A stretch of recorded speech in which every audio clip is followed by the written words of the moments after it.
Aquí vemos un petequiado en la superficie del riñón y un infiltrado leucocitario a nivel intersticial. Pueden ocurrir complicaciones en la nefritis tubulointersticial aguda, como la necrosis papilar, con presencia de insuficiencia renal aguda, en la que observamos pequeños focos de necrosis a nivel de las papilas. Esto se puede ver sobre todo también en los pacientes diabéticos. La pionefrosis, que es la presencia de abscesos dentro del parénquima renal. La presencia también de abscesos perinéfricos, que pueden complicar el proceso inflamatorio agudo. ¿Cuáles son los factores que predisponen a la pielonefritis aguda? Generalmente son algunas ya nombradas, como es la obstrucción de las vías urinarias, la instrumentación mediante sonda uretral, el embarazo, que comprime a la vejiga y puede favorecer el éxtasis de orina y la colonización bacteriana. Cierta diferencia entre el sexo y edad, dijimos que en la mujer es mucho más frecuente por la uretra corta y la agresión del coito. En varones, sin embargo, es más frecuente cuando en niños por una alteración congénita y en adultos asociado a la hiperplasia prostática benigna, en pacientes diabéticos con más predisposición a infecciones y en pacientes con inmunodepresión.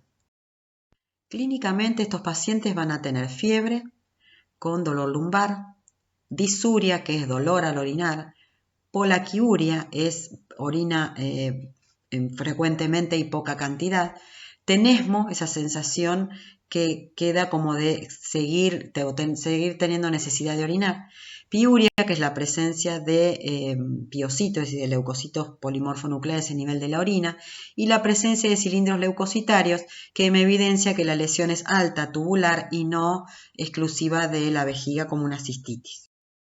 La pielonefritis crónica asociada a reflujo, o también llamada nefropatía por reflujo, se caracteriza por una inflamación tubulointersticial crónica con lesión tubular de cálices y pelvis renal.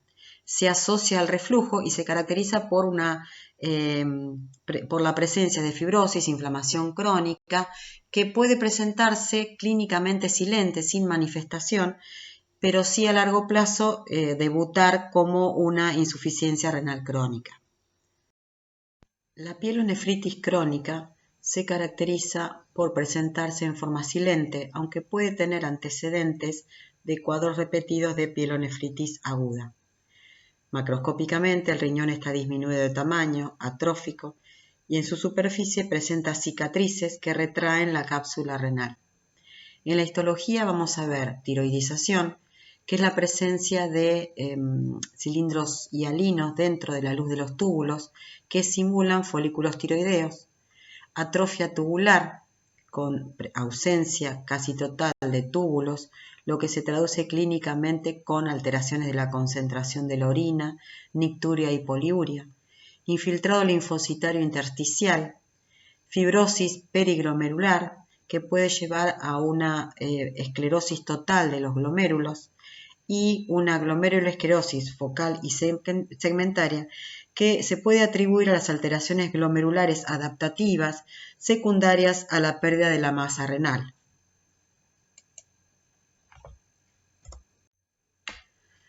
Dijimos que la clínica generalmente es silente, aunque puede presentar un dolor de espalda sordo, fiebre, piuria, es decir, la presencia de leucocitos en orina, nicturia y poliuria por la alteración de la función tubular. Puede presentar hipertensión y como cuadro terminal la insuficiencia renal crónica y, como nombramos, también la glomerulosclerosis focal y segmentaria como proceso adaptador a la disminución de la masa renal. La nefritis tubulointersticial asociada al consumo de fármacos es una causa habitual de lesión renal aguda. Puede ocurrir por tres mecanismos: por lesión nefrotóxica directa sobre los túbulos renales, por reacciones de hipersensibilidad idiosincrásica de la medicación, o por una lesión acumulativa a largo plazo que puede llevar en realidad a una insuficiencia renal crónica que se ve sobre todo en el consumo de analgésicos. ¿Cuáles son los fármacos que pueden producir una nefritis intersticial? Penicilinas sintéticas, rifampicinas, cefalosporinas.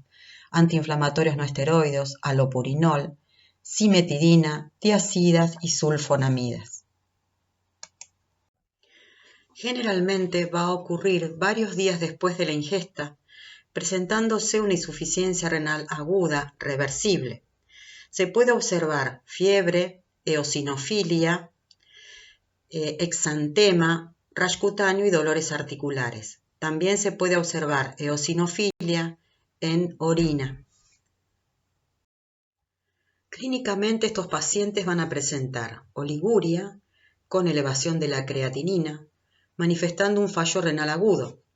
En la orina se puede observar hematuria microscópica, leucocitos con cultivo negativo, eosinofilia en la orina, proteinuria leve y manifestaciones de trastornos tubulares, ya sea exclusivamente de túbulo contornado proximal con glucosuria, fosfaturia, aminoaciduria y uricosuria, trastornos del túbulo contornado distal manifestando un desequilibrio electrolítrico entre sodio y potasio.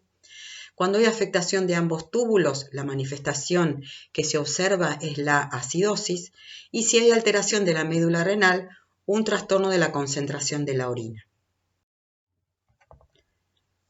En la morfología vamos a encontrar polimorfonucleares neutrófilos y eosinófilos, indicando la reacción de hipersensibilidad que pueden generar estos medicamentos, la presencia de linfocitos CD4 y CD8, y la lesión tubular con tubulitis, ruptura de la membrana basal del túbulo, necrosis tubular, atrofia y la presencia de cilindros tubulares. En la inmunofluorescencia e inmunistoquímica no se ven lesiones específicas que no podrían estar manifestando una lesión glomerular. Con respecto a la patogenia, el proceso más importante a considerar es el proceso idiosincrásico. ¿Qué significa esto? La respuesta específica que puede tener un individuo ante la ingesta de determinados medicamentos.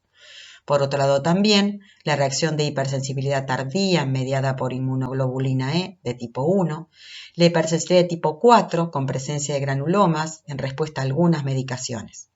En estos casos el fármaco va a actuar como apteno, uniéndose a la membrana basal de los túbulos, generando de esta manera una respuesta antígeno-anticuerpo.